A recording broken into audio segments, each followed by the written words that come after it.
परिवार और समाज का निर्माण इसलिए हुआ ताकि इंसान को इंसान का साथ रहे, हमारी जिंदगी में खालीपन ना आने पाए,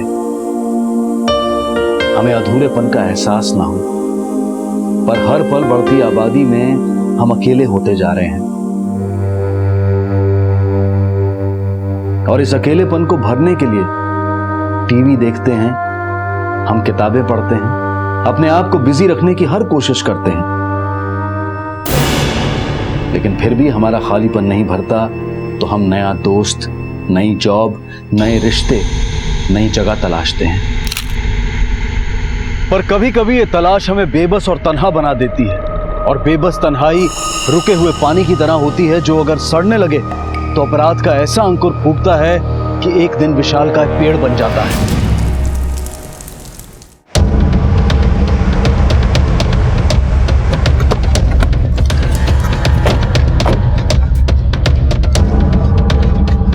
हटिए, पीछे हटिए, पीछे हटिए।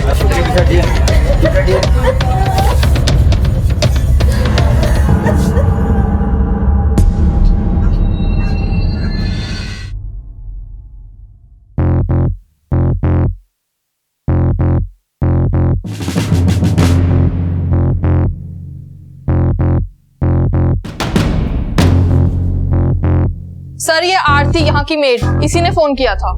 साहब, सुबह मैंने कई बार बेल बजाई पर कोई जवाब नहीं आया।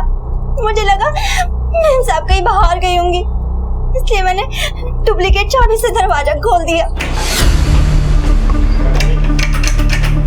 ये डुप्लीकेट चाबी कहाँ से आई तुम्हारे पास? साहब, वो मैडम ने दी थी जब वो घर से बाहर गई थी। कब से काम कर रही है? 3 साल से साहब। क्या नाम है तुम्हारी मैडम का? सुजाता कौशिक साहब। हमारी मैडम यहाँ अकेली रहती थी साहब। उनका पति बेटी वो कहाँ है? पति मैडम को 6 महीने पहले छोड़कर चले गए साहब। क्या नाम है उनके पति का? साहब, प्रियांक कौशिक। उनकी बेटी? मयूरी दीदी। मयूरी दीदी ने मैडम के खिलाफ जाकर अपनी मर्जी से शादी कर ली साहब। किससे? कार्तिक साहब से साहब। वो यहाँ पर दीदी को गाना सिखाने आते थे साहब।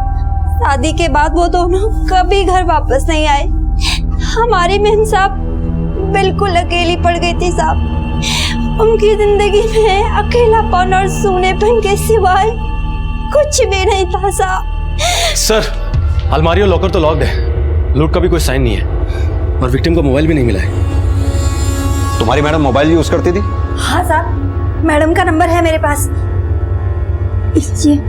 ये है। उनके पति और बेटी का? हाँ साहब, मैंने आपको कॉल करने से पहले उन्हीं को कॉल किया था पर फोन लगा नहीं था साहब। कहाँ रहते हैं वो लोग? ये नहीं पता साहब। हाँ, उनका नंबर है मेरे पास। हटो, पीछे हटो। सर, सुजाता और सुजाता की बेटी का फोन स्विच ऑफ आ रहा है और सुजाता का पति फोन रिसीव नहीं कर रहा है। एक काम करो, इन तीनों के कॉल रिकॉर्ड निकालो। इस सेपरेटेड फैमिली के अंदरूनी डिस्प्यूट्स, मर्डर से पहले इन तीनों के बीच का लेन देन, चाल ढाल, व्यवहार, सब कुछ, और मेड के बयानों की सच्चाई, उसकी कुंडली, सब कुछ, पड़ोसियों का नजरिया, रवैया, हर इंफॉर्मेशन को खोद निकालो। पता तो चले ये अपराध का बीज किसी अपने ने बोया है या फिर गैरों ने। Okay sir. अपराध के बीज बोने से पहले अक्सर गलतफहमी, झूठ और फरेब के गड्ढे भी खोदे जाते हैं। सुजाता भी ऐसे ही किसी धोखे का शिकार हुई थी। उसका अतीत और वर्तमान एक जटिल पहेली था जिसकी हर परत में एक राज छुपा हुआ था। लेकिन पुलिस सबसे पहले मौका वारदात पर उस ऊपरी सुराग को खोज रही थी जहां से अपराधी अक्सर अपने बचाव की लंबी सुरंग खोदने की फिराक में होता है। सर, पिछले 10 साल से यहाँ रह रहा हूँ। सुजाता और उसके आदमी में अक्सर झगड़ा होता था, चिल्लाने की आवाज़ भी आती थी, यहाँ तक कि बर्तन फेंकने की आवाज़ भी आती थी। सर, सुजाता की लड़की भी अपने बाप जैसी ही निकली। एक लड़के के प्यार में उसने माँ को छोड़ दिया। सुजाता उनकी शादी के खिलाफ क्यों थी? वो एक मामूली सा म्यूजिक टीचर था, पर मयूरी थी कि उसके प्यार में पागल थी। सर, मुझे तो ऐसा लगता है कि कहीं इसी ने तो। मतलब? क्योंकि जब से मयूरी की शादी हुई है वो इस घर में आई नहीं, और कल सर मैंने उसे देखा। वो यहाँ आई थी? हाँ, मैंने कल उसे सुजाता के घर से निकलते हुए देखा था।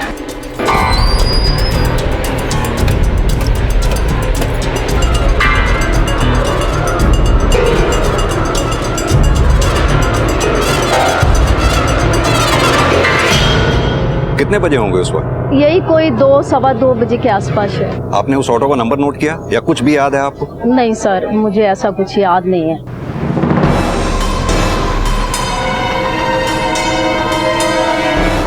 सर, सुजाता का हस्बैंड फोन रिसीव नहीं कर रहा है। उसके नंबर पे मैसेज छोड़ दिया है, शायद कॉल बैक करें। ये मयूरी का मोबाइल बंद होना और कल अचानक उसका अपनी माँ से मिलने जाना है, कहीं ये मर्डर उसने। ऐसा करो, उस ऑटो रिक्शा वाले का स्केच बनवाओ, आरटीओ और ऑटो रिक्शा यूनियन दोनों में सर्कुलेट करवाओ। हो सकता है उसका बयान से ही हमें कोई लीड मिले। Okay sir.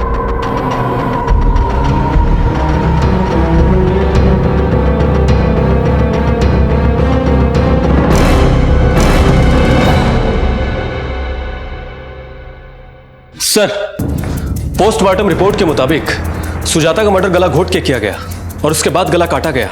इस हत्या के पीछे गहरी दुश्मनी लगती है। मर्डर का डेट और टाइम? सर 7 अगस्त दिन में 2 बजे के आसपास। इसी दिन और इसी टाइम के आसपास तो मयूरी को सुजाता के घर से निकलते हुए देखा गया था, और उसके फोन की लोकेशन से भी ये बात कंफर्म होती है कि मयूरी 1:55 से 2:17 तक पटेल नगर में ही मौजूद थी। कहीं ऐसा तो नहीं इन्हीं 22 मिनटों में माँ बेटी की कड़वाहटें नफरत में बदल गई हों और बेटी के हाथों माँ का कत्ल हो गया। मयूरी के फोन रिकॉर्ड्स के मुताबिक वो पटेल नगर से करोल बाग की तरफ गई। फिर उसने 2:42 पे प्रियांक को फोन किया, 14 सेकंड्स तक उससे बातें की। फिर 2:53 पे उसका फोन करोल बाग में बंद हुआ। ये मेड ने मयूरी के पति और पिता के जो नंबर दिए हैं वो पटेल नगर के एड्रेस पे ही रजिस्टर्ड हैं। उनका करंट एड्रेस निकलवाओ। Okay sir.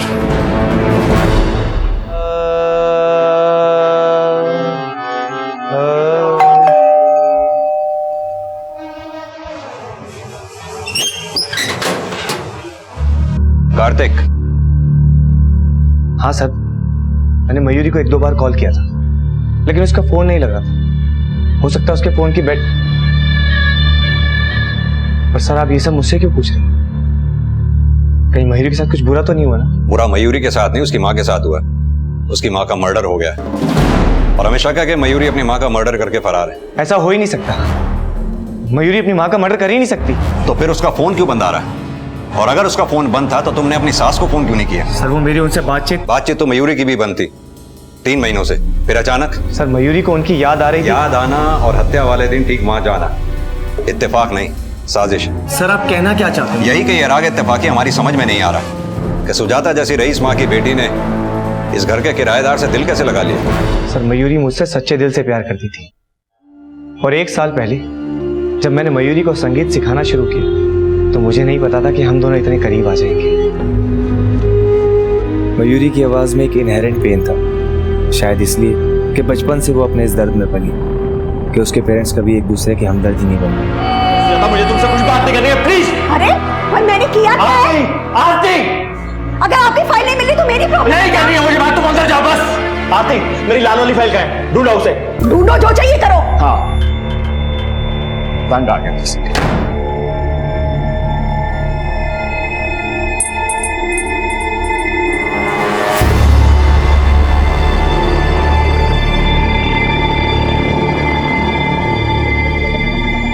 मयूरी के पेरेंट्स के बीच में दूरियां बढ़ रही थी और हम दोनों करीब आ रहे थे। 6 महीने पहले उन्होंने डिवोर्स लेने का फैसला किया और वो दोनों अलग रहने लगे। मयूरी अपनी माँ के साथ ही रह रही थी और एक दिन उन्हें हमारे अफेयर के बारे में पता चल गया। निकल जाओ मेरे घर से, और आज के बाद अगर तू मेरी बेटी के आसपास भी आया ना तो मुझसे बुरा कोई नहीं होगा। मामा, और खबरदार आपने कार्तिक को कुछ भी कहा तो। I love him. मयूरी ने उन्हें कन्विंस करने की बहुत कोशिश की, लेकिन वो लोग हमें समझ नहीं पाए। अगर तेरी बीवी को अपनी माँ की याद वहां खींच के ले गई तो जो वो निशानियां वहां छोड़कर भागी वो क्या है? कहीं ऐसा तो नहीं तुम दोनों मियाँ बीवी मिलकर कोई जुगलबंदी? सर, आप बेकार में हम पे शक कर रहे हैं। सर, इस मर्डर में किसी और का हाथ है। किसका? सुजाता का पति का? हाँ सर। तू इतने दावे के साथ कैसे कह सकता है? मेरे ससुर बहुत बड़े शातिर खिलाड़ी हैं और अपनी बीवी को एलिमनी देने से बचने के लिए वो कोई भी गेम प्लान कर सकते हैं। देख, कहीं ऐसा तो नहीं तुम तीनों मिलकर कोई नया राग लाप रहे हो? नहीं सर, मेरी और मयूरी की शादी जब से हुई है हमने तो उनकी शक्ल तक नहीं देखी। कहाँ रहते हैं वो? सर, वो यहीं करोल बाग में रहते हैं। करोल बाग में कहाँ? सर, ये नहीं पता। शिकवे शिकायतों की हर खबर है पर अपनों के ठिकानों से बेखबर। सर मयूरी के कॉल रिकॉर्ड्स के मुताबिक वो 7 अगस्त को पटेल नगर से करोल बाग ही गई थी। यानी मां का कत्ल करने के बाद उसने बाप से न सिर्फ बातें की, उनके पास भी गई। वो वहां पनाह मांगने गई या कोई गुनाह करने? और अब प्रियांक का भी फोन ना उठाना। कार्तिक ने अभी प्रियांक पे शक जाहिर किया था। कहीं कोई सर प्रियांक के ऑफिस का एड्रेस मिल गया है, ये करोल बाग का ही है।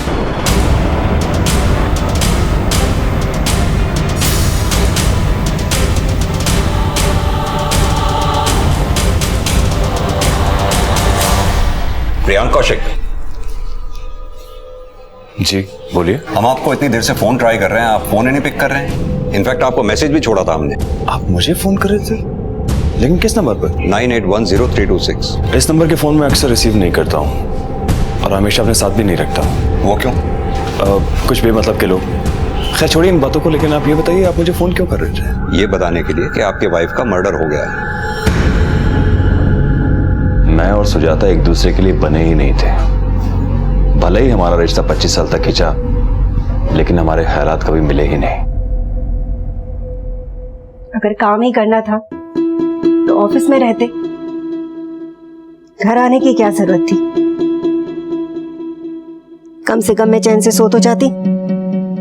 अगर मैं ऑफिस में रुकता तो भी तुम चैन से नहीं सो पाती, क्योंकि हर 5 मिनट में फोन करके मुझ पर जासूसी करती कि मैं किसी लड़की के साथ तो नहीं हूँ। संन्यास तो नहीं लिया ना तुमने, तो फिर मेरे नजदीक क्यों नहीं आते? सुजाता मुझसे झगड़ा करने के बहाने ढूंढती रहती थी, कभी मुझ पर बेवजह शक करके या कभी मुझे नीचा दिखाकर। सुजाता ने कभी भी अपनी इच्छाओं से कॉम्प्रोमाइज नहीं किया। वो पैसे उड़ाती और उसे मेरे बिजी रहने पर भी बहुत प्रॉब्लम थी। उसके इस दोगलेपन से मैं पूरी जिंदगी भर पिसता रहा। सुजाता क्या है ये सब? क्रेडिट कार्ड का इतना बिल? क्यों, इतना भी नहीं कमाते हो क्या जो मेरे खर्चे उठा सको? सुजाता तुम्हारे खर्चे उठा सकता हूँ, लेकिन जो तुम्हारा एटीट्यूड है। मैं जैसी हूँ ना वैसी ही रहूंगी। इतने सालों में ये भी नहीं समझ पाई क्या तुम? आपने कहा वो आप पे शक करती थी, इस बात में कितनी? कोई सच्चाई नहीं है, बल्कि वो तो खुद ही। इंस्पेक्टर साहब छोड़िए, मैं इस बारे में बात नहीं करना चाहता हूँ। बोल दीजिए जो दिल में है, क्योंकि कोर्ट जो छुटकारा आपको नहीं दिला पाई वो तो अब आपको मिल ही गया। तो आप ये सोच रहे हैं कि मैंने सुजाता का मर्डर किया? हो भी सकता है, इतनी अलीमनी जो मांग रही थी वो आपसे। और आप इस बारे में आप मेरे लॉयर से बात कीजिए, क्योंकि अभी अभी ये मामला सब जुडाइस है। ये मेरे लॉयर का कार्ड है। अब बीवी की बात नहीं, बेटी की बात। देखिए इंस्पेक्टर साहब, मयूरी मेरी बेटी जरूर है, लेकिन वो पसंद सुजाता को ही करती थी। लेकिन उसे भी जल्दी एहसास हो गया कि सुजाता किसी की नहीं थी। तो उसकी शादी के बाद? शादी के बाद मैं कभी भी उससे मिला नहीं। लगता है आपने जवाब रट रखे हैं। देर से सही इंस्पेक्टर साहब, लेकिन आपके आने का मतलब मैं समझ गया हूँ। तो फिर ये भी समझा दीजिए, जिस दिन सुजाता का मर्डर हुआ मयूरी ने आपसे क्या बातें की थी? वो मुझे गालियां दे रही थी। क्यों? आप उसी से पूछ लीजिए। पर वो है कहाँ? देखिए इंस्पेक्टर साहब, हमारा जो परिवार है बहुत बिखरा हुआ है। हम सब एक दूसरे के लिए लापता हैं, अनजान हैं। तो मुझे नहीं मालूम कि वो कहाँ है।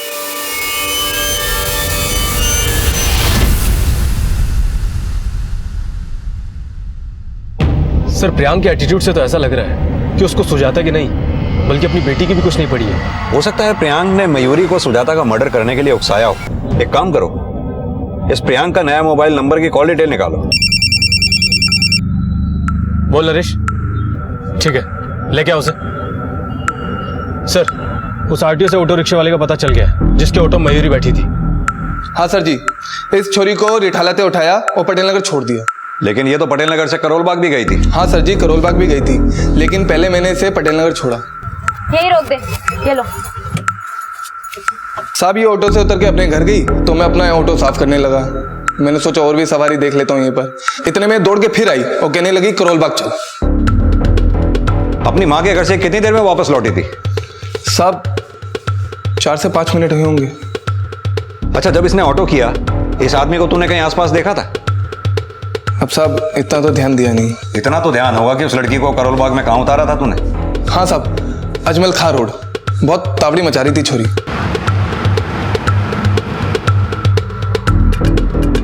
बैलगाड़ी चला रहा है क्या? थोड़ा तेज चला। हेलो, अभी तो तू जा सकता है। जरूरत पड़ने पर फिर बुलाएंगे तुझे। मयूरी अपनी मां के घर से 4-5 मिनट में वापस लौटी, शायद अपनी मां की लाश को देख के। फिर वो वहां से करोल बाग प्रियांक के ऑफिस भी गई। मयूरी के गायब होने में प्रियांक का हाथ भी हो सकता है। एक काम करो, मयूरी की फोटोग्राफ शहर के हर पुलिस स्टेशन में सर्कुलेट करो, पता तो चले कि मयूरी के अचानक गायब होने के पीछे आखिर राज क्या है। Okay sir. 1 मिनट शर्मा, अगर प्रियांक ने अपना लॉयर अपॉइंट किया हुआ है तो सुजाता का भी कोई ना कोई लॉयर जरूर होगा, उसके बारे में पता करो। मियां बीवी की टकरार में सुजाता का नजरिया प्रियांक की असल शख्सियत के बारे में उस लॉयर से हमें काफी कुछ पता चल सकता है। Okay sir.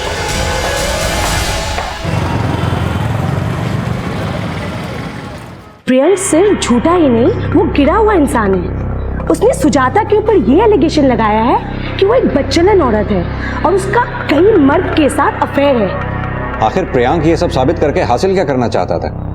सुजाता को एलिमिनी देने से बचने के लिए प्रियांक ने ये सब किया।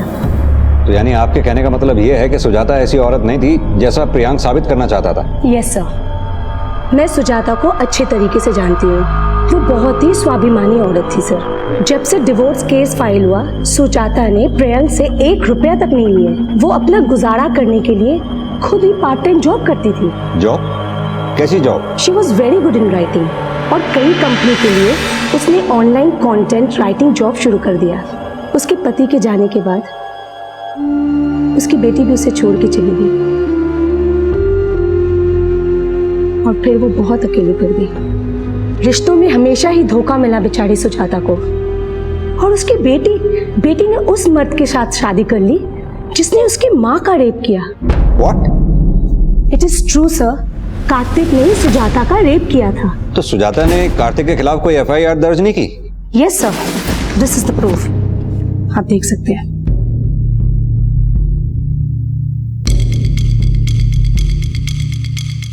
सर 3 महीने पहले सुजाता कौशिक ने कार्तिक खत्री के खिलाफ रेप की शिकायत की थी और हमने उसे अरेस्ट भी किया था, लेकिन सुजाता की बेटी मयूरी कौशिक ने एक काउंटर कंप्लेंट दर्ज किया था सर। मैम, मेरी मम्मा झूठ बोल रही है। वो कार्तिक से बदला लेना चाहती है क्योंकि हम दोनों ने उनकी मर्जी के खिलाफ शादी की थी। ये सब उन्हीं की चाल है। वो हम दोनों के बीच गलतफहमी पैदा करके उसे मुझसे दूर करना चाहती है। सर सुजाता ने कहा था कि उसका रेप 1 महीने पहले हुआ था, इसलिए कार्तिक के खिलाफ कोई स्ट्रॉन्ग एविडेंस नहीं मिल पाया। सर मेरी बात तो सुनिए सर मेरी बात तो सुनिए, मैंने कुछ नहीं किया। सर मेरी बात तो सुनिए। रेप? पर सर मैंने तो किसी का रेप नहीं किया है। सुजाता ने तेरे खिलाफ FIR दर्ज कराई थी। सर वो झूठी FIR थी जो पहले प्रूव हो चुकी है। लेकिन अब गड़े मुर्दे उखड़ेंगे। सुजाता का मर्डर हुआ है, तेरे खिलाफ FIR दर्ज थी और रेप चार्जेस में पुलिस कैसे रिमांड लेती है ये तो तू जानता ही होगा। जो कुछ भी हुआ हम दोनों की मर्जी से हुआ है। मर्जी से हुआ? तू बोलेगा और हम मान लेंगे? सर मैं सच कह रहा हूँ, मैं मानता हूँ कि हम दोनों से गलती हुई, बट मैं मयूरी से प्यार करता हूँ। बहुत पहुंचा हुआ कलाकार निकला तू तो, माँ और बेटी दोनों से। खोपड़ा मत झुका, जबान खोल, नहीं तो ना गाने लायक बचेगा ना बजाने लायक। कुछ गलतियां इंसान जानबूझकर नहीं करता, हो जाती है। और मैं सुजाता जी की जिंदगी का वो मुसाफिर था जिसने उनका हाथ तो थामा लेकिन वफा नहीं कर पाया।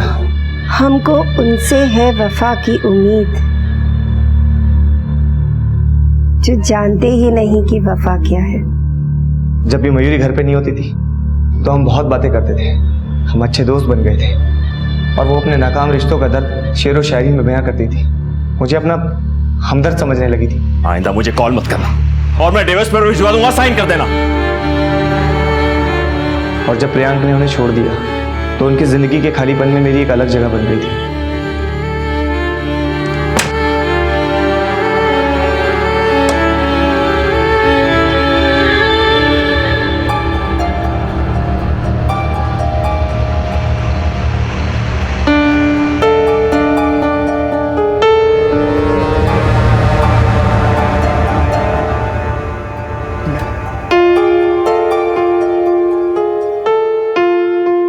मैं 2 नावों पे सवार था, मुझे समझ में नहीं आ रहा था कि मैं किस नाव से अपना पांव खींचूं।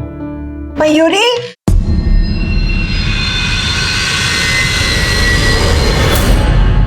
निकल जाओ मेरे घर से।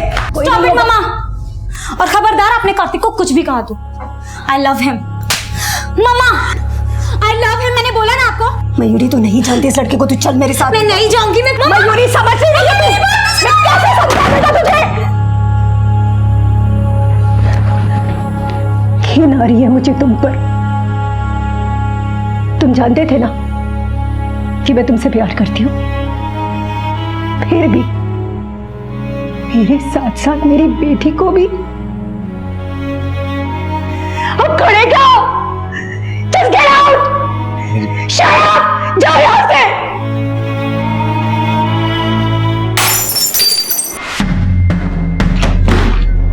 मयूरी, मयूरी, मेरे बेटा, ये क्या किया तूने मयूरी? मयूरी। सुजाता जी मेरे और उनके रिश्ते के बारे में मयूरी को बताने की हिम्मत जुटा नहीं पाई और फिर हमने शादी कर ली। मयूरी को वापस अपनी जिंदगी में लाने के लिए उन्होंने मुझ पर रेप केस किया। मयूरी को मेरे ऊपर विश्वास था। सुजाता ने जो रेप के एलिगेशंस लगाए थे वो प्रूव नहीं कर पाई। लेकिन सच्चाई ज्यादा दिन तक चुपती नहीं है। मयूरी को जब तेरी असलियत के बारे में पता चला तो वो तुझे छोड़कर अपनी माँ के पास चली गई, लेकिन तूने सुजाता को पहले ही मार डाला और शायद फिर मयूरी को भी। सर आप ये क्या कह रहे हैं? मेरे और सुजाता की बीच के रिलेशन के बारे में मयूरी को कुछ पता नहीं चला था। मेरा सिर्फ उससे झगड़ा हुआ था। कैसा झगड़ा?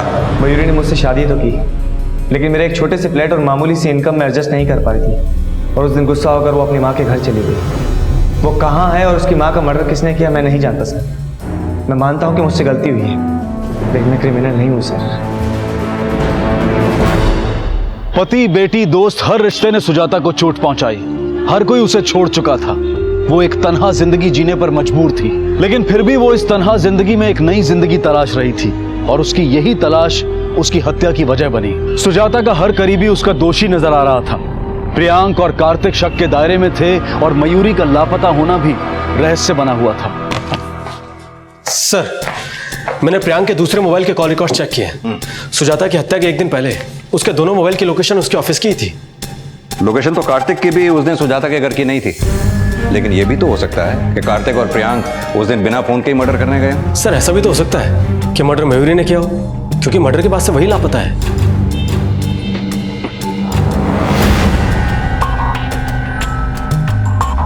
मयूरी का लापता होना पुलिस के मन में कई संदेह पैदा कर रहा था और सुजाता की हत्या की गुत्थी में मयूरी का मिलना बेहद जरूरी था, लेकिन उसकी तलाश का अंत सुजाता की हत्या जितना ही भयानक था। हाँ, कौन? क्या?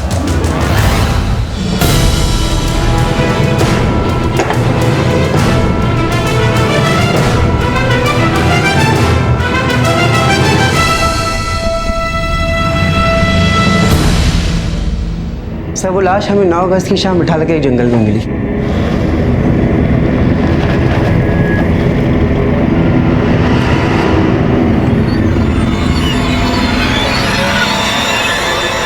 पोस्टमार्टम में हत्या की वजह? सर पर गहरे जख्म थे और किसी भारी चीज से वार भी किया गया था और बाद में लाश को जलाने की कोशिश भी की थी, पर लाश पूरी तरह से जल नहीं पाई। हत्या की तारीख और समय क्या रहा होगा? पोस्टमार्टम रिपोर्ट के हिसाब से 7 अगस्त शाम के 4 बजे के आसपास। सर हमने वहाँ पूछताछ की तो एक दुकान वाले ने हमें बताया उस समय के आसपास एक ऑटो वाला वहाँ से गुजरा था। जब वो गुजरा तो उसके साथ लड़की थी और जब वो वापस आया तो उसके साथ कोई लड़की नहीं थी। ऑटो वाला? जी।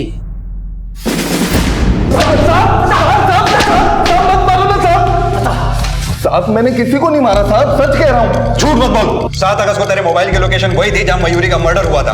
अब तू सच बोलेगा या हम बुलवाएं? बताता हूँ ना साहब, 1 मिनट। साहब वो छोरी ऑटो में भी बहुत चिक चिक कर रही थी, तब भी मैंने उसे पटेल नगर छोड़ दिया साहब। यही रोक दे, ये लो।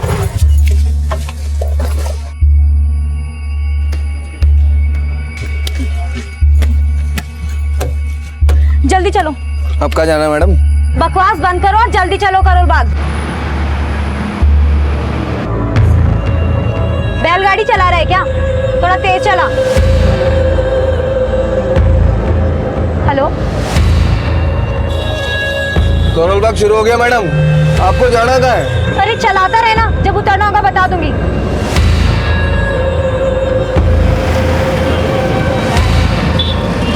मैडम करोल बाग तक पहुंच गए। आपको उतरना कहाँ है? अरे जहन्नुम में जाना है। कहाँ ना, जब उतरना होगा बता दूंगी। एक बात बोलूं मैडम, दिल्ली सेफ ना है लड़कियों के लिए। जहाँ जाना टाइम पे पहुंच जाओ, अंधेरा होने से पहले। तुम्हारा प्रॉब्लम क्या है? तुम थोड़ी देर चुप नहीं रह सकते अरे हो क्या? मैडम एक बात ही तो बता रहा हूँ, इतनी गर्म क्यों हो रही हो? अब अगर अपना मुंह खोला ना तो मैं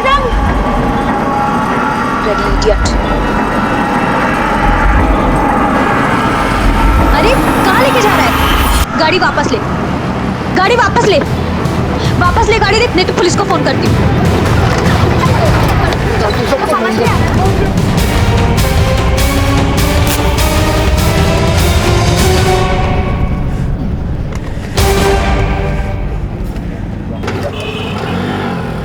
सब वो छोरी को बोलने की तमीज न थी और मुझसे गुस्सा बर्दाश्त नहीं होता। कोई बात नहीं, अब जेल में प्राणायाम करियो, फिर तेरा गुस्सा काबू आएगा। मयूरी की हत्या उसकी लापरवाही का अंजाम थी, लेकिन इस लापरवाही से कहीं ज्यादा बड़ी भूल उसने अपनी मां की बजाय कार्तिक पर विश्वास करके की, जो सुजाता की तन्हाई की भी वजह बना। और परिणाम ये कि ना सुजाता मयूरी की गलतफहमी दूर करने के लिए जिंदा बची और ना ही मयूरी को अपनी गलती सुधारने का मौका मिला। मयूरी की हत्या करने वाला अपराधी तो पुलिस की गिरफ्त में था, लेकिन सुजाता मर्डर केस अभी तक किसी नतीजे पर नहीं पहुंच पाया था। सर, मैंने कार्तिक और प्रियांक की एलिबी भी अच्छे से क्रॉस वेरीफाई की है, पर मुझे नहीं लगता कि सुजाता के मर्डर में इन दोनों का कोई हाथ है। अगर ये काम किसी घरवाले का नहीं है तो बाहर वाला ऐसा कौन हो सकता है जो सुजाता का मर्डर कर दे? सर, सुजाता के मोबाइल से मुश्किल से 2 से 3 कॉल रोज होते थे, पर घर में कोई लूट भी नहीं हुई है। लेकिन सुजाता का मर्डर भी तो उसी चारदीवारी में हुआ ना, जहां वो अकेली रहती थी। उसकी तन्हाई के कुछ तो ऐसे राज होंगे जो उसकी हत्या की वजह बने। सर, सुजाता के घर उसके मेड के अलावा और कोई नहीं आता था। रात को 9 बजे ही इनकी घर की लाइट बंद हो जाती थी। और कोई खास बात जो आपने नोटिस की हो? सर, पहले वो गार्डन में भी आ जाया करती थी, लेकिन पिछले 6 महीने से उसने गार्डन में भी आना जाना बंद कर दिया था। Thank you. सर, आस पड़ोस के सभी लोगों से पूछताछ की, लेकिन कुछ खास इन्फॉर्मेशन नहीं मिली है। घर के सामने यही एक दुकान है छोटी सी, आओ जरा यहाँ पता करें, शायद कुछ पता चले। एक काम करो, तुम वहां पता करो, मैं यहाँ पता करता हूँ। Okay sir. ये सुजाता जी आप ही के यहाँ से सामान खरीदते थे? जी सर, वो हमारी दुकान से ही सामान खरीदती है। सुबह से शाम तक उनके यहाँ कौन कौन लोग आया जाया करते थे? सर, मैं दुकान पे कम ही बैठता हूँ, वो लड़का है ना, वो आपको ज्यादा बेहतर बता सकता है। बुलाइए। अरे संजय जी, इधर आओ। देखो सर क्या पूछ रहे, बताओ। जी साहब। सुबह से शाम तक सुजाता जी के यहाँ कौन कौन लोग आया जाया करते थे? साहब, सुजाता जी के यहाँ सुबह शाम नहीं, दिन के टाइम महफिल जमती थी। महफिल जमती थी मतलब क्या बताऊँ साहब, एक नंबर की कलेक्टर लिस्ट थी, बहुत लोगों का आना जाना था उसके घर पे। 7 अगस्त को कौन आया था उनके घर पे? साहब, क्या 7 क्या 8, ये तो लोच का मामला था। इसे पहचानते हो? हाँ साहब, ये तो इसे बहुत पहले छोड़ के चला गया था, मगर बाद में इसे नहीं देखा। और ये? साहब, ये बहुत आता था, मगर काफी टाइम से इसे भी नहीं देखा। इनके अलावा और कौन कौन लोग आया जाया करते थे? बहुत लोग आते थे साहब। इनमें से किसी का स्केच बनवाने में हमारी मदद कर सकते हो? अच्छा, जो ज्यादा आता था उसका करवा सकता हूँ। सर, सुजाता के लॉयर का कहना था कि प्रियांक सुजाता को कोर्ट में करेक्टरलेस साबित करना चाहता था। कहीं इस बात में वाकई सच्चाई तो नहीं है? ये प्रियांक और लॉयर दोनों को बुलाओ, पहले इन्हीं का नजरिया समझ लेते हैं। Okay sir. देखिए इंस्पेक्टर साहब, अपनी जुबान खोलकर मैं अपनी मरी हुई बीवी को बदनाम नहीं करना चाहता था, लेकिन हाँ, उसका अफेयर था।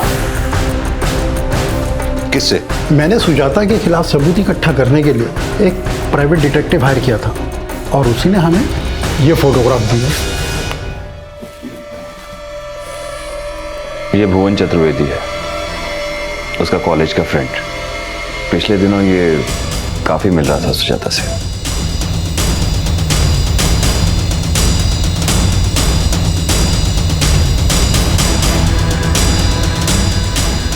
हाँ साहब, ये जो सुजाता जी के गल बहुत ज्यादा था साहब।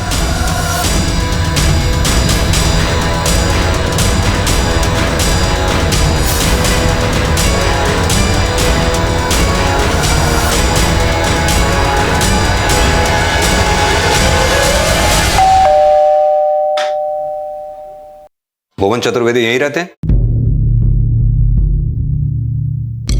हाँ, सुजाता से मेरा मिलना जुलना था, पर आप ये सब क्यों पूछ रहे हैं? क्योंकि 1 हफ्ता पहले सुजाता जी का मर्डर हो गया है। व्हाट? जी। सुजाता और मैं बहुत अच्छे दोस्त थे कॉलेज में। उसके बाद हमारे रास्ते अलग अलग हो गए। बहुत सालों बाद सोशल नेटवर्किंग साइट के थ्रू हम टच पे आए। बस इसी तरह हमारी बातचीत का सिलसिला शुरू हो गया। करीबन 3 महीने पहले मैं उससे मिला तो पता चला कि वो एकदम अकेली पड़ चुकी थी।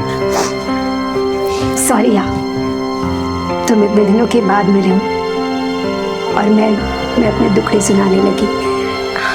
अब ये बताओ ना, क्या खाओगे? बहुत कुछ सह के भी मुस्कुराने की कोशिश कर रही हूँ।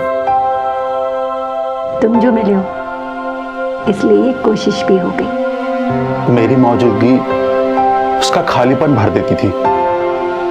बस इसलिए उसको कुछ पल का सुकून देने के लिए मैं उससे मिलने लगा। लेकिन दोस्ती का हर फर्ज आसान नहीं होता। मैं सुजाता की तन्हाई का दर्द महसूस करता था, पर अपनों का हर दर्द पूरी तरह से बांटा भी तो नहीं जा सकता। बस हमारी बातचीत और मिलने का सिलसिला रुक गया। करीबन 20 दिन पहले सुजाता मुझसे आखिरी बार मिलने आई। बोलो, क्या बात है? तुम्हें पता है, प्रियंक ने एक प्राइवेट डिटेक्टिव हायर किया था और उसके पास तुम्हारी और मेरी फोटोग्राफ्स है। कैसे फोटोग्राफ्स? दरअसल वो मुझे एलिमनी देने से बचना चाहता है। वो कोर्ट में बस यही साबित करना चाहता है कि मैं कैरेक्टरलेस वुमन हूँ। व्हाट? तुम मुझसे घर पर मिलने आया करते थे ना? हाँ। तो वो ये साबित करना चाहता है कि तुम्हारा और मेरा कोई अफेयर चल रहा है, और ये अफेयर पहले से ही था। यहाँ तक कि उसके पास तेरे और कार्तिक के भी कुछ फोटोग्राफ्स हैं। तो तुम मेरे पति के अलावा भी? कावेरी, क्या बोल रही हो तुम कुछ भी नहीं जानती हो। मुझे कुछ जानना भी नहीं है। और तुम यही चाहती हो ना, जैसे तुम्हें तुम्हारे पति ने छोड़ दिया, मुझे भी मेरा पति छोड़ दे। I'm sorry.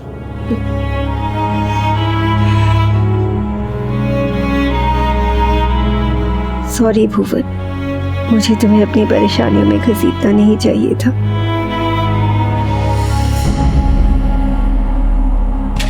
सर, मैंने भुवन और उसकी वाइफ कावेरी के कॉल रिकॉर्ड चेक किए हैं। कावेरी के फोन की लोकेशन कभी सुजाता के घर थी ही नहीं, और भुवन भी 1 महीने पहले तक ही सुजाता के घर जा रहा था। लेकिन सुजाता और कार्तिक की आखिरी मुलाकात में सुजाता के डर की वजह वो डिटेक्टिव था। प्रियांक ने जो फोटोग्राफ्स हमें दिखाई वो भुवन और सुजाता की थी, लेकिन सुजाता अपनी और कार्तिक की फोटोग्राफ्स को लेकर ज्यादा परेशान थी। ऐसा करो, उस प्राइवेट डिटेक्टिव को बुलाओ, सुजाता की सोशल नेटवर्किंग अकाउंट भी चेक करो। हो सकता है भुवन और कार्तिक के अलावा उसकी जिंदगी में और कोई भी हो। Okay sir. अगर कोई अकेली औरत अपनी तन्हाई को दूर करने के लिए कोई दोस्त तलाशती है तो विकृत सोच रखने वाले उसके चरित्र पर सवालिया निशान लगाते हैं। क्या ये सही है? हालांकि सुजाता ने कभी इस बात की परवाह नहीं की, लेकिन कहीं ना कहीं वो अपने पति की इस गलत सोच का शिकार बन रही थी। और शर्म की बात यह थी कि वो उसे चरित्रहीन साबित करके उसे एलिमनी के हक से भी वंचित रखना चाहता था। पति और बेटी की उपेक्षा सहने के बाद सुजाता अपना ज्यादातर वक्त सोशल मीडिया पर ही गुजारती थी, और जब पुलिस को इस बात का पता चला तो वो तुरंत ये जानने में जुट गई कि कहीं सुजाता का मर्डर करने वाला सोशल मीडिया के जरिए बना उसका कोई दोस्त तो नहीं था। और साथ साथ उस डिटेक्टिव से भी पूछताछ की गई जिसे सुजाता के पति ने सुजाता की जासूसी करने के लिए हायर किया था। जी सर, मैं ही सुजाता की जासूसी कर रहा था और वो फोटोग्राफ्स मैंने ही लिए थे। तुम तो प्रियांक के लिए काम कर रहे थे ना, फिर सुजाता को तुम्हारे बारे में कैसे पता चला? या फिर उसने तुम्हें रंगे हाथों पकड़ लिया? जी नहीं सर, मैं उससे खुद मिला था।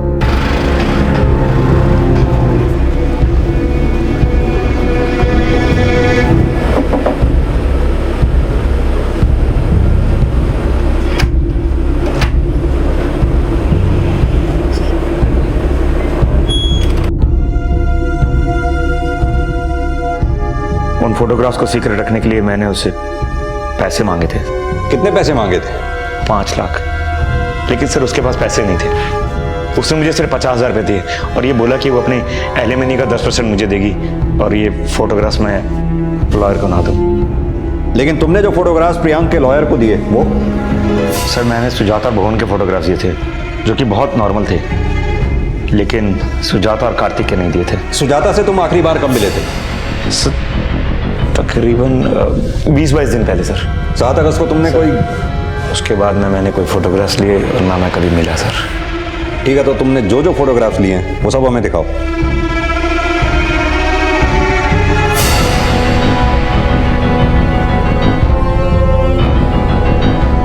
सर, मैंने सुजाता की सोशल नेटवर्किंग साइट चेक की तो सामने आया है कि सुजाता की हत्या से 15 दिन पहले उसने किसी अरिंदम सेन की फ्रेंड रिक्वेस्ट एक्सेप्ट की थी। नीचे करो।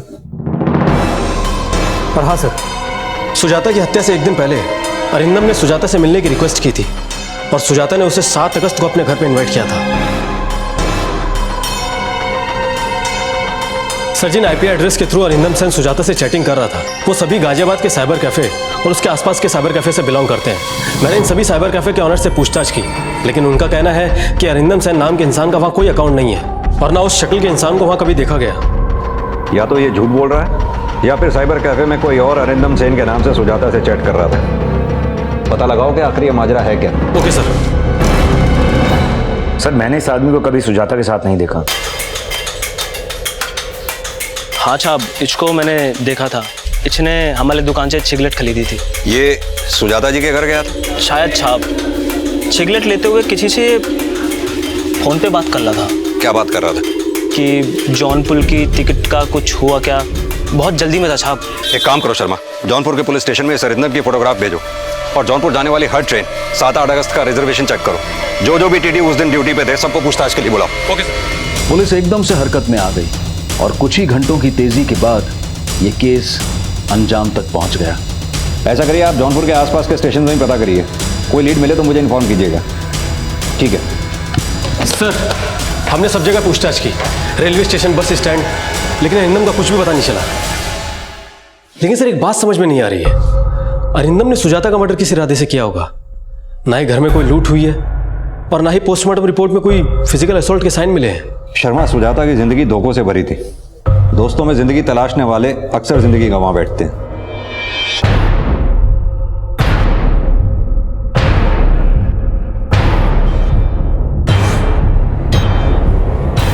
लगता है अरिंदम हमें मिल गया।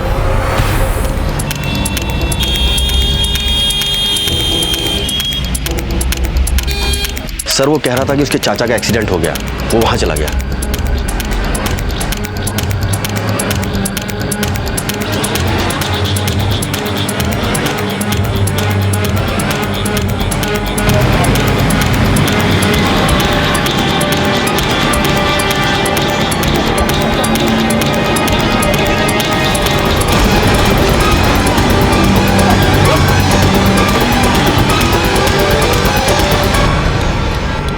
ये देख रहे हो, ये धुंधला सा चेहरा, ये यहां भी है और ये खड़ा हुआ, यही अरिंदम है। बता बोल।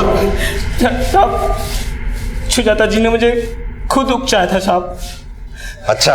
हाँ साहब, सुजाता जी को दोस्त बदलने का शौक था तो मैं भी अपनी किस्मत आजमाना चाहता था साहब। कभी भुवन, कभी कार्तिक, मैं भी अपना नंबर लगाना चाहता था साहब। जब मैं उसके घर पे सामान रखने जाता था तो मैंने देखा वो चैटिंग बहुत करती थी, तो मुझे लगा इस जरिए मैं उसको पटा सकता हूँ।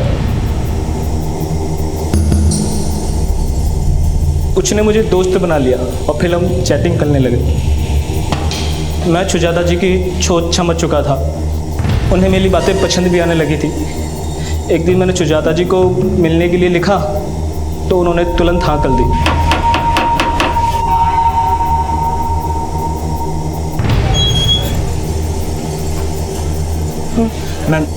मैं लग देता हूँ।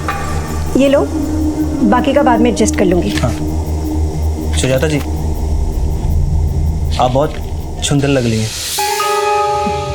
Thank you. मैं अच्छा लिखता हूँ ना? मैं जबान छाप करने की प्रैक्टिस भी कर रहा हूँ। वो सब ठीक है, पर अब तुम जाओ। पर आप तो मेरे साथ टाइम बिताना चाहते थे ना? सुजाता जी, मैं वही हूँ जिसका आपको इंतजार है। मैं ही अरिंदम हूँ।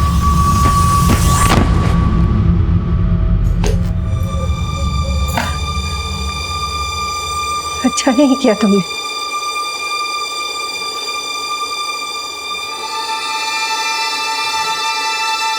बिल्कुल ठीक नहीं किया।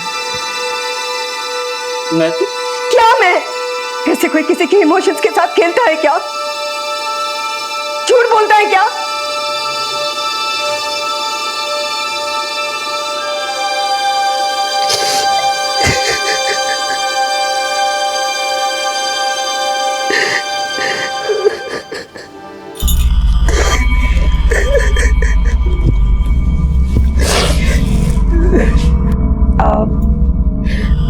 देखो, रो मत।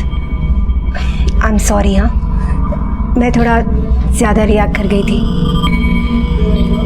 क्या करूं, जिंदगी में बहुत धोखे खाए हैं ना।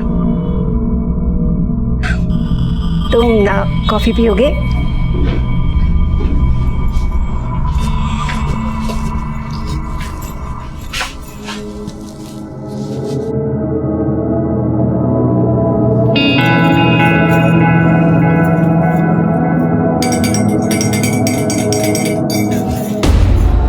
ये क्या कर रहे थे तुम? पागल हो गए हो क्या? मैं जानता हूँ आप मुझसे प्यार करती हैं। हाँ? तुम ऐसे सोच भी कैसे सकते हो? सुजाता जी, आई लव यू।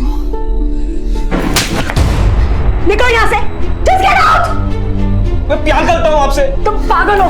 तुम जाओ यहाँ से। मैं कह रहा हूँ मैं आपसे प्यार करता हूँ। प्रियांक की उपेक्षा, कार्तिक का विश्वासघात और मयूरी की गलतफहमी का शिकार होने के बाद सुजाता की जिंदगी में सिर्फ तन्हाई थी। हमारा अकेलापन हमारे अपने ही दूर कर सकते हैं, इसलिए अपनों से इतना दूर कभी ना हो कि उनकी जगह कोई अपराधी ले ले।